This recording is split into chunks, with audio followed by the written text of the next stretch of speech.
It's a new year and a new chance for you to make a fresh start with your compliance. For the next 31 days on the FCPA Compliance Report, we're going to be bringing you a daily tip, strategy, or idea that you can use to improve your program. Here's your host, Tom Fox, the Compliance Evangelist. Day 27, Pre-Acquisition Due Diligence in Mergers and Acquisitions.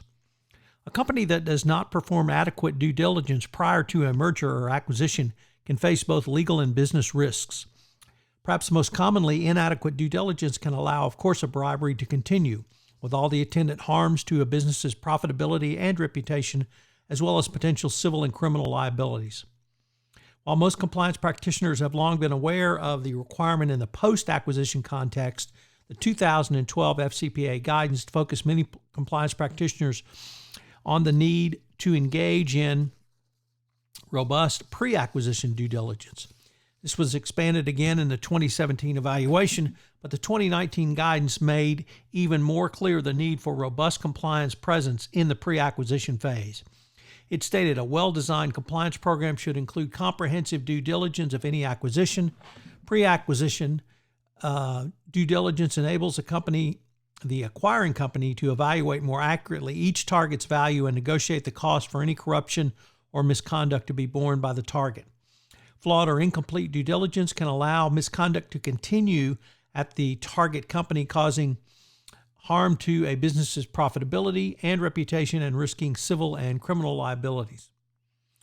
There were several questions posed in the 2019 guidance as well. Under due diligence process, was the misconduct or risk of misconduct identified during due diligence? Who conducted the risk review of the acquired or merged entities, and how was it done? What is the M&A due diligence process generally? In the integration of M&A process, how has the compliance function been integrated into the merger, acquisition, and integration process? And finally, process connecting due diligence to implementation. What was the company's process for tracking and remediating misconduct or misconduct risks identified in the due diligence? What has been the company's process for implementing compliance policies and procedures at the new entities?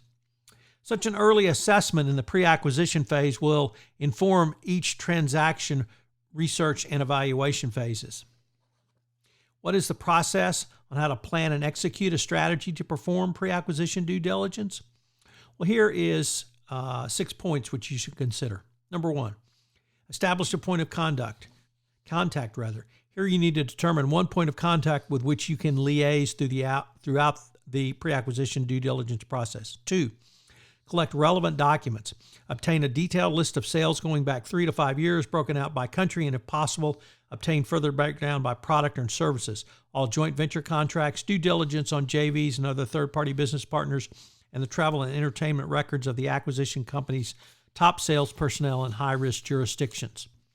3, review the compliance ethics and missions and goals of the company. You need to review the code of conduct and the foundational documents to gain an insight into what they publicly espouse. 4, review the elements of the company's compliance regime, including oversight, CCO authority, operational structure of the compliance program. 5, written standards, including internal controls, policies and procedures, and code of conduct. In this analysis, you should identify industry practices and legal standards that may exist for the target company. You will need to review compliance policies and procedures developed and determine the review cycles, if any. And finally, education, training, and communication. Here you need to review the compliance training process as it exists, both formal and informal. You should ask such questions as, is the training effective?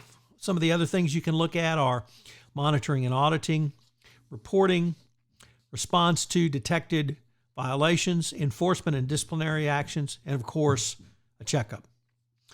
If there are multiple red flags raised in this process, it would warrant additional and further investigation.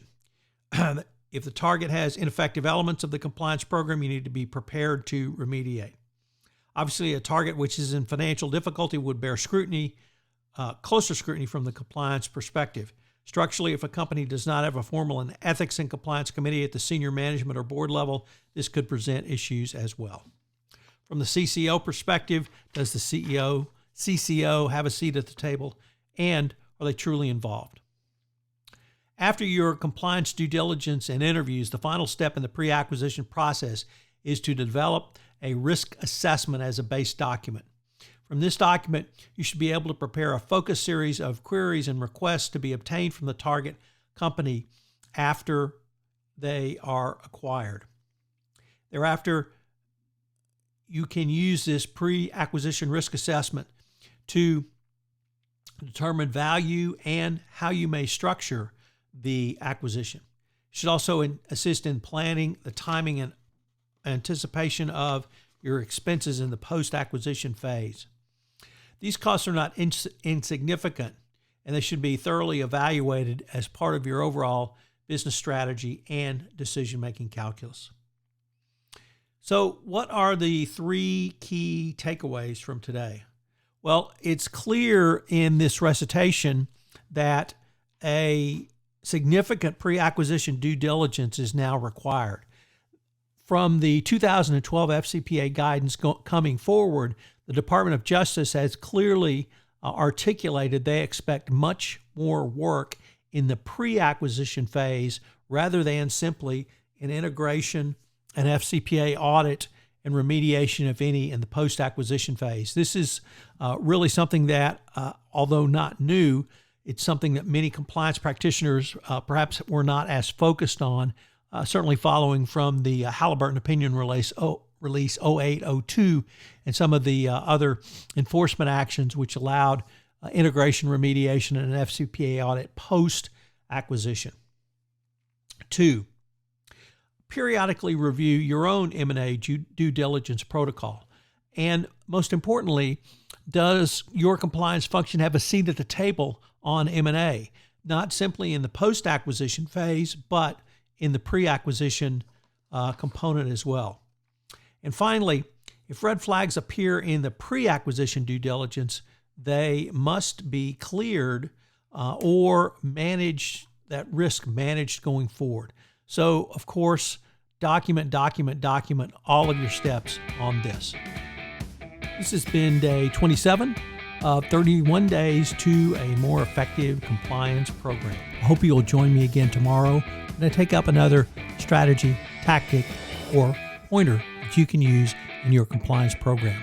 31 Days to a More Effective Compliance Program is a production of the Compliance Podcast Network.